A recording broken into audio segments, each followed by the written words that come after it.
If you were to ask me, RVing is hands down one of the best ways to travel. You get to travel with all your comforts, a comfortable couch, your own bed, anything you want you can have on the inside of the RV, and you get to go to beautiful and amazing places. But there's a handful of things that are really killing the RV industry right now. But there's things we can do to avoid some of these pitfalls and still enjoy RVing. So let's not waste any time, let's get right into it. So now the first place my mind goes when I'm thinking about what's killing the RV industry is the pretty obvious one that's kind of in our face every day, and it's the fuel prices because they're so high right now. So when you might have been thinking about a trip that you wanted to do this year, you might be reconsidering it and seeing what is actually more practical and realistic given the amount of expense to go on some of these trips. But because of that, it might actually open up other possibilities that you haven't considered before. Let me show you.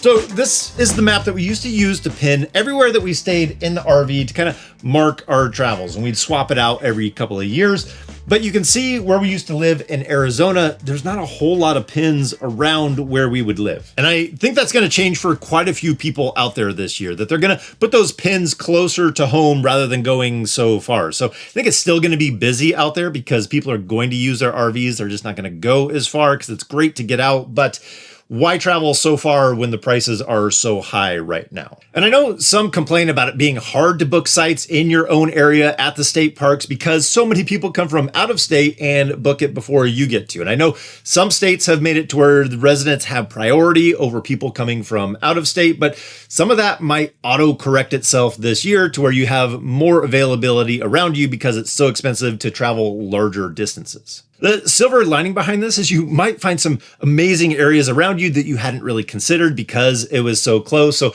that concept of traveling where you live, you might find some areas that you really enjoy. I know that was true for us. We definitely took some of those areas for granted around us when we really could have put some more pins in near where we lived. Now, there are a few things that we're doing, or a few tools that I'm doing to try and keep prices lower, and things that I'm doing to track prices that are coming in the future, which I thought was kind of helpful. So let me show you that real quick. But let me first tell you about today's sponsor, because some of these require internet to be able to see the price, know what it's going to be for the next 24 hours, and lock in the lower price. But if you don't have internet, you can't lock those prices in. So what we've been trying out for internet right now is Connect 10. Now with this, let me give you the bullet points of why I thought this was interesting, and I really wanted to try it out because it seemed different than some of the other systems that I've seen out there, because there's a lot of options that are out there. Number one is not being locked into any one system. This is like having a key to all the different providers that are out there and being able to switch between them depending on what is the strongest. And you're not having to cancel this service to join that service. You're just able to switch it easily. The next bonus was also the hardware upgrade. We went with the 5G Cat 20, which was drastically different compared to the hotspot that we've been using in the past. In general, we're obviously getting much better signal and strength of that signal using this hardware. And they do have multiple options depending on what you want. And the last thing is real human customer service. I've called a couple of times because they actually have TV provider that's cheaper than what we've been using in the past. We're actually going to try that as well, I think. When I chatted with somebody, I was actually talking to somebody and actually got a phone call back being able to get more information. So that was on the plus side as well. Nice to see real customer service. But if you're looking for reliable internet, definitely check them out because you're able to change providers and the service that's going to be connected to it, which can help you have more reliable internet no matter where you go. Links will be down in the description and pinned in that first comment. So let's move on to those tools for not spending as much on fuel. So I have 4 tools that I use. I'll put links down in the description to all 4 of these. The first 2 I don't use quite as much, but they still come in pretty handy. The first one is Upside. It's basically like getting cash back for purchases like fuel. So sometimes you can find a pretty good price on this. The cash back that you're getting makes it worthwhile. The second one is Gas Buddy. This has been around for quite some time, and it helps you find the best fuel price in your area. So if you're diesel or if you're gasoline, you could put that in and find the best price so you're not overpaying for that specific area. Now, the second two are the ones that we see the most savings for us in diesel. The first one is Open Roads. This is a pretty popular program. It's been around for a long time. You're getting a discount on the fuel because it's like a fleet card that you're basically signing up for and getting. The one thing that people don't like about that is you have to tie it to your bank account. Some people get their own bank account in order to be able to use it with it, but that's the way it was when we signed up, but correction here from how I said it there, it's not the way that it is anymore. You don't have to use your own personal bank account. You can use a credit card, which is kind of one of those hurdles that people didn't like about it all that much. So it's nice that you have options. So if you wanted to use a credit card, you could. So let's get back to it. It's a pretty good program to save a decent amount of money. That's one is typically the lowest, but sometimes is tied or beaten by Mudflap. You don't have to tie your bank account to using Mudflap. You can use a credit card, but you're still getting that trucking discount baked into Mudflap. But the thing that I really like about the Mudflap app is it lets you know what that price is going to do in the next 24 hours. So you can log in there and you can see, hey, tomorrow the price is going to go up or the price is going to go down, and you can actually lock in that price. So if you look at the one that's closest to us, you can see that it's going to go up by 9 cents tomorrow. So I can lock in that price right now and I can pay that in the next 24 hours. So if I don't want to go till tomorrow morning, I don't have to pay that price increase.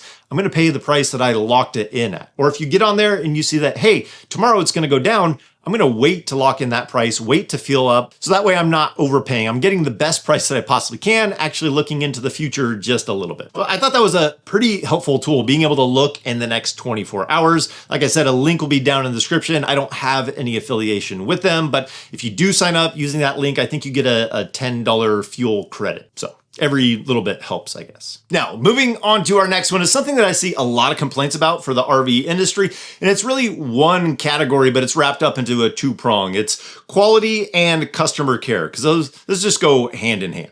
Quality is pretty evident when you look behind the panels and you're just seeing a rat's nest of wires or a 2-inch hole with a 1/2-inch pipe coming through it.